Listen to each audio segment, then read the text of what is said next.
आज के क्लास में हम लोग BEd first year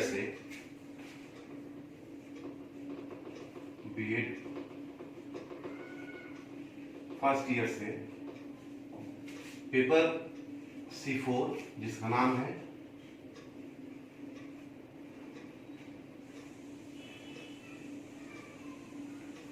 language across the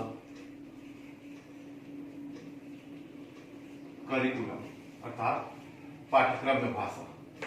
इसके अंदर हम लोग यूनिट 3 से चैप्टर नंबर 18 जो कि लास्ट क्लास में हम लोग पढ़ चुके हैं, जिसका हेडिंग था NCF 2005। इसमें हम लोगों ने देखा था नीड्स ऑफ NCF 2005। आज हम लोग क्लास में देखेंगे एम्स ऑफ NCF 2005,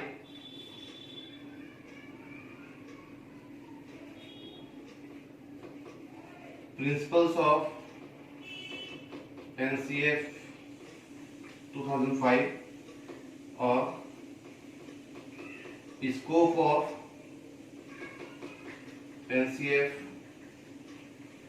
2005। मतलब हम लोगों ने इसकी आवश्यकता को देख लिया था। आज हम लोग देखेंगे एम्स मतलब उद्देश्य। NCF 2005 के उद्देश्य क्या है? प्रिंसिपल मतलब सिद्धांत।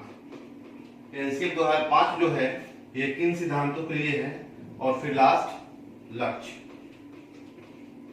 यानी कि NCF 2005 का लक्ष्य क्या है। NCF 2005 चूंकि हम लोग जान चुके हैं कि NCF 2005 अभी तक का शिक्षा का सबसे नवीनतम दस्तावेज है, और इसी के बारे में हम लोग बात करते हुए नीड्स ऑफ NCF 2005 को खत्म कर चुके हैं। अब हम लोग देखेंगे एम्स ऑफ NCF 2005। हम लोग अब देखेंगे एम्स ऑफ NCF 2005, यानी कि NCF 2005 का उद्देश्य क्या है। उद्देश्य से तात्पर्य है कि NCF 2005 जो नवीनतम दस्तावेज बनाया गया है, तो वो किस किस चीजों को फुलफिल करेगा, या उसका एम क्या है, गोल क्या है उसका। वो NCF 2005 शिक्षा विभाग में लाने का पर्पस क्या है, और वो किन किन आकांक्षाओं को पूरा करने का काम करती है। तो हम उसको बिंदुवार समझेंगे, जिसमें पहला बिंदु है, पहला पॉइंट है राष्ट्रीय एकता का विकास। राष्ट्रीय एकता का विकास, यहाँ राष्ट्रीय एकता से तात्पर्य है क्योंकि भारत एक अखंड राष्ट्र है। अखंड राष्ट्र से तात्पर्य है कि इसमें जितने भी राज्य हैं सब एक संघ के रूप में निर्मित हैं, और NCF चूंकि पाठ्यचर्या के ऊपर काम करती है, यह पाठ्यचर्या बनाती है क्लास 1 से 12 तक के लिए, तो NCF का यह प्रमुख उद्देश्य है कि वह एक ऐसा पाठ्यचर्या का निर्माण करे जो राष्ट्रीय एकता को बल दे, अर्थात जो राष्ट्रीय एकता को मजबूती प्रदान करे। ऐसा नहीं हो कि ऐसा पाठ्यचर्या बन जाए जो राष्ट्रीय एकता को विखंडन करने का काम करे या खंडन करने का काम करे।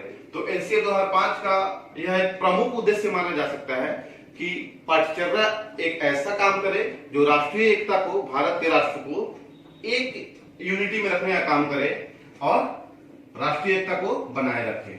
क्योंकि राष्ट्रीय एकता का बना रहना बहुत जरूरी है, नहीं तो अगर राष्ट्र में विखंडन होने लगेगा तो एक राष्ट्र से कितने राष्ट्रों का निर्माण हो जाएगा, और वह एक राष्ट्र के लिए हानिकारक साबित होगा। सेकंड पॉइंट है राष्ट्रीय विकास। क्योंकि आज का जो बालक है वो आने वाले समय का राष्ट्र का विकास में उसका महत्वपूर्ण योगदान होता है, और योगदान से तात्पर्य है कि अगर बच्चा आज सही रूप में शिक्षा ग्रहण करेगा तभी राष्ट्र के लिए कुछ अपना योगदान दे सकता है। तो NCF का यह भी उद्देश्य है कि वो ऐसा पाठ्यचर्या का विकास करे जो जिसका लास्ट एम क्या हो कि अपने राष्ट्र का विकास करे, यानी कि डेवलपमेंट। यहाँ डेवलपमेंट की बात कही गई है क्योंकि भारत एक विकासशील देश है, विकसित देश नहीं है, विकासशील है, मतलब कि विकसित होने के लिए अग्रसर है। एग्जाम्पल के तौर पे हम देख सकते हैं कि एक अमेरिका है और एक इंडिया है। तो अमेरिका विकसित देश है, यानी कि डेवलप्ड कंट्री है। यानी कि अगर ये अमेरिका को यहां पे ये विकसित होने का पूरा अगर रास्ता है तो अमेरिका यहां तक पहुंच चुका है। और इंडिया की बात करें तो यह एक डेवलपिंग कंट्री है, मतलब यह कर रहा है, अपने आप को डेवलप कर रहा है, विकसित होने के लिए आगे बढ़ रहा है। और अगर इसका हम मैथ्स के सहारे देखें, अगर हम इसको मानते हैं कि यह एक विकसित का आखिरी चरम बिंदु है, तो इंडिया भी रास्ते में है, वो पूरे तरह से अपने आप को विकसित नहीं कर पाया है। तो जाहिर सी बात है कि आज के बच्चों में ही हम आगे का भविष्य तय कर सकते हैं। तो उसके हिसाब से भी यह उद्देश्य बनता है एनसीएफ का। एनसीएफ ऐसा पाठ्यक्रम, ऐसा करिकुलम प्रदान करे बच्चों को जो अंतोगत व राष्ट्र को विकसित करने में मदद दे। थर्ड है मानवीय मूल्यों का विकास। यहां मानवीय मूल्यों से मतलब है कि करिकुलम बच्चों को नैतिकता प्रदान करे। नैतिकता से तात्पर्य क्या है? नैतिकता से तात्पर्य है कि क्रोध ईर्ष्या जैसे विचारों को करिकुलम के द्वारा समाप्त किया जाना चाहिए और मानवीय मूल्य जैसे प्रेम, सहयोग, सद्भाव की भावना को आगे बढ़ाने वाला करिकुलम को लाना चाहिए। तो एनसीएफ कहीं ना कहीं उसका उद्देश्य रहता है एनसीएफ 2005 का कि वह बच्चों में मानवीय मूल्यों को विकसित करे, मानवीय भाव को विकसित करे। नेक्स्ट पॉइंट है अध्ययन के प्रति रुचि उत्पन्न करना। अध्ययन के प्रति रुचि उत्पन्न, यहाँ वो एक शब्द आता है रुचि, यानी कि इंटरेस्ट। किसी बच्चे को अगर जब तक पढ़ने में इंटरेस्ट नहीं होगा तब तक वो पढ़ नहीं सकता है, चाहे उसके पास कितना सारा भी रिसोर्स हो, कितना सारा भी संसाधन उसके पास हो, लेकिन वह जब तक रुचि उसके पास नहीं उत्पन्न होगा तब तक वह इस कार्य को पूरा नहीं कर सकते, वह अध्ययन को पूरा नहीं कर सकता है। तो करिकुलम उस हिसाब से होना चाहिए। करिकुलम द्वारा एनसीएफ 2005 का यह उद्देश्य है कि वह एक ऐसा करिकुलम प्रदान करे जो बच्चों में पढ़ने के प्रति, जो बच्चों में अध्ययन करने के प्रति रुचि उत्पन्न करे, रुचि का विकास करे, ताकि बच्चे ज्यादा से ज्यादा पढ़ाई कर सके, ज्यादा से ज्यादा शिक्षा ग्रहण कर सके और इस देश को आगे लेके जाएं। नेक्स्ट है भाषाई समस्या का निदान। क्योंकि भारत एक विशाल देश है और यहाँ पे हजारों की संख्या में भाषाएं हैं, और अगर एनसीएफ 2005 की बात करें तो यह एनसीएफ पूरे राष्ट्र में लागू है, पूरे देश में, चाहे वहां किसी भी प्रकार का भाषा बोला जाने वाला हो, लेकिन एनसीएफ 2005 का जो फंडामेंटल प्रारूप है, फंडामेंटल उसका जो फॉर्मेट है, वो पूरे राष्ट्र के लिए काम करता है। तो वह कहीं ना कहीं भाषाई समस्या का निदान करने के लिए भी एनसीएफ 2005 का उद्देश्य बनता है। नेक्स्ट है स्तरानुकूल शिक्षण विधियां, यानी कि यहां लेवल की बात की गई है। स्तरानुकूल शिक्षण विधियां किस चीज की? Teaching technique. कहने का मतलब है कि एनसीएफ 2005 का यह उद्देश्य बनता है कि क्लास 1 से 12 तक के बीच में किस क्लास में बच्चों को किस प्रकार के शिक्षण विधि के साथ पढ़ाना है, वह कौन तय करता है? एनसीएफ 2005।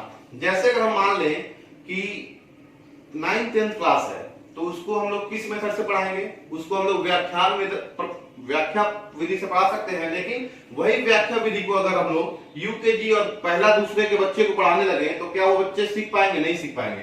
तो उसके लिए कौन कौन सा चीज है? जैसे किंडरगार्टन टीचिंग टेक्निक है, उस प्रकार का जैसे बच्चों को जो सूट करे, बच्चे जिसमें इंटरेस्टेड हो, बच्चे के लेवल मतलब स्तर, बच्चों के स्तर का जो शिक्षण विधि हो हर क्लास के लिए और हर बच्चों के लिए उसी प्रकार का, उनके हिसाब से ही वो ऐसा शिक्षण विधि का यूज करना चाहिए, ताकि बच्चे ज्यादा से ज्यादा सीख सके, ज्यादा से ज्यादा रुचि उत्पन्न कर सके। अगर उनके लेवल का पढ़ाई नहीं पढ़ाया जाएगा तो बच्चे जाहिर सी बात है उसमें रुचि खो देंगे, रुचि उत्पन्न नहीं हो पाएगी और वो पढ़ाई से दूर होते चले जाएंगे। नेक्स्ट है सामाजिक एकता का विकास। यहाँ पे है सामाजिक एकता। चूंकि भारत एक अखंड राष्ट्र है और इस भारत में भारत को धर्मनिरपेक्ष होने के कारण यहाँ पे हिंदू, मुस्लिम, सिख, ईसाई और भी बहुत सारे जाति धर्म के लोग रहते हैं, और सभी जाति धर्म के लोग किसी न किसी समूह में, किसी न किसी समाज के अंदर रहते हैं। तो जाहिर सी बात है उस समाज में एकता का होना जरूरी है, नहीं तो क्या होगा, कहीं दंगे होंगे, कहीं फसाद होंगे, और दो धर्म या दो जातियों के लोग अपनी सामाजिक एकता को खोकर आपस में युद्ध के मुद्रा में चले आएंगे। तो एनसीएफ 2005 का यह उद्देश्य होना चाहिए, और यह उद्देश्य है भी, कि वह एक ऐसा करिकुलम प्रदान करे जो बच्चों को शुरू से ही सामाजिक एकता का पाठ पढ़ाए, और सबको एक साथ मिलकर रहने का काम कराए, और सबको एक साथ आगे बढ़ने का महत्वपूर्ण भूमिका निभाए। तो एनसीएफ 2005 कहीं ना कहीं सामाजिक एकता को प्रोटेक्ट करता है और इंप्लीमेंट करता है कि वो बच्चों को सामाजिक एकता का पाठ पढ़ाए, और बच्चे इससे अपने समाज को, चाहे वो किसी भी जाति धर्म के लोग हो, अपने समाज में मिलजुल कर रहे और अपने समाज को आगे की तरफ लेके जाएं, जिससे कहीं ना कहीं राष्ट्रीय विकास जुड़ा हुआ है। और राष्ट्रीय विकास इसी सामाजिक एकता के ऊपर से राष्ट्रीय विकास को प्रोटेक्ट करके आगे बढ़ाता है। नेक्स्ट है शिक्षकों में आत्मविश्वास। क्योंकि अगर हम शिक्षा की बात करें तो शिक्षा के लिए सिर्फ बच्चे ही आवश्यक नहीं है, जैसे बच्चे आवश्यक हैं और जैसे करिकुलम आवश्यक है, वैसे ही शिक्षा के लिए शिक्षक भी आवश्यक है। बिना शिक्षक के ज्ञान नहीं हो सकता। तो शिक्षकों में आत्मविश्वास करने का काम एनसीएफ 2005 का होता है, क्योंकि शिक्षकों में अगर आत्मविश्वास की कमी आ जाएगी तो वो बच्चों को अच्छे तरीके से नहीं पढ़ाएंगे, और बच्चों से शिक्षा के मामले में अपने आप को दूरी बना कर रखेंगे। तो कहीं ना कहीं एनसीएफ 2005 का यह उद्देश्य बनता है कि वह एक ऐसा करिकुलम प्रदान करे जिसमें शिक्षक भी अपने आप को कंफर्ट जोन में रखे और बच्चों को ज्यादा से ज्यादा ज्ञान प्राप्त करवा सके। तो एनसीएफ 2005 शिक्षकों में भी आत्मविश्वास भरने का काम करता है। और लास्ट है छात्रों का सर्वांगीण विकास। छात्रों के सर्वांगीण विकास से तात्पर्य है कि एक ऐसा विकास का पूरा फॉर्मेट तैयार किया जाए जिसमें बच्चों का सर्वांगीण विकास होते। सर्वांगीण विकास में बहुत सारे विकास आते हैं जिनको हम इस प्रकार समझेंगे। क्योंकि छात्रों का सर्वांगीण विकास की अगर हम बात करें तो छात्रों के सर्वांगीण विकास से मतलब है, जैसे इसमें हम कह सकते हैं कि सामाजिक विकास,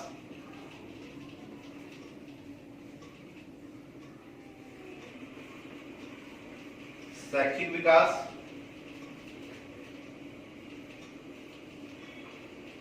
राजनैतिक विकास,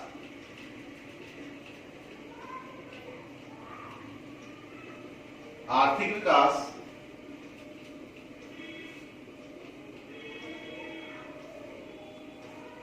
आध्यात्मिक विकास,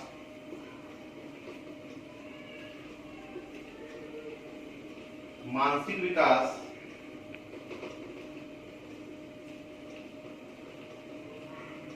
शारीरिक विकास, और भी बहुत सारे कुछ महत्वपूर्ण विकास हैं जो होते हैं। लेकिन प्रमुख विकासों में अगर बच्चों के सर्वांगीण विकास की बात अगर हम करें तो प्रमुख विकासों में ये कुछ बिंदु है वो आते हैं। जैसे सामाजिक विकास, सर्वांगीण विकास का सबसे पहला जो प्रमुख बिंदु है वो आता है सामाजिक विकास। क्योंकि कोई भी बच्चा हो और कहीं भी जन्म लिया हो तो वो किसी न किसी समाज के अंदर रहता है, तो वहां पे बच्चों का सामाजिक विकास होना जरूरी होता है। नेक्स्ट है शैक्षिक विकास, जिसमें बच्चों के शिक्षा के बारे में बात किया था और शिक्षा को विकसित करने का बात किया था। उसके बाद है राजनीतिक विकास। राजनीतिक विकास से तात्पर्य है कि बच्चा कहीं भी जन्म ले वहां पे किसी न किसी प्रकार का राजनीतिक पर्यावरण बना हुआ होता है, तो वहां भी अपने आप को विकसित करने के लिए बच्चों का सर्वांगीण विकास होना जरूरी है। उसके बाद है आर्थिक विकास। क्योंकि बच्चा कहीं भी जन्म ले और कहीं भी शिक्षा ग्रहण करे, उसका जो लास्ट काम होता है, जो अंतिम काम होता है, जो अंतिम कार्य होता है, वह क्या होता है कि जीविकोपार्जन के लिए अपने आप को इस्टेब्लिश करना। तो वहां पे आर्थिक विकास महत्वपूर्ण भूमिका निभाती है, क्योंकि आर्थिक विकास के द्वारा ही वह अपने जीविकोपार्जन को प्राप्त करता है और अपने परिवार का भरण पोषण कर पाता है। उसके बाद है आध्यात्मिक विकास। आध्यात्मिक विकास से तात्पर्य है कि बच्चों का अध्यात्म के प्रति रुचि होना चाहिए, और उस रुचि को उत्पन्न करने के लिए एनसीएफ 2005 कार्य करती है।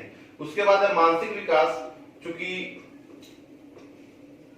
बच्चे को अपने आप को इस समाज में, इस राष्ट्र में स्थापित करने के लिए मानसिक रूप से और शारीरिक रूप से, दोनों ही रूप से स्वस्थ होना अति आवश्यक है।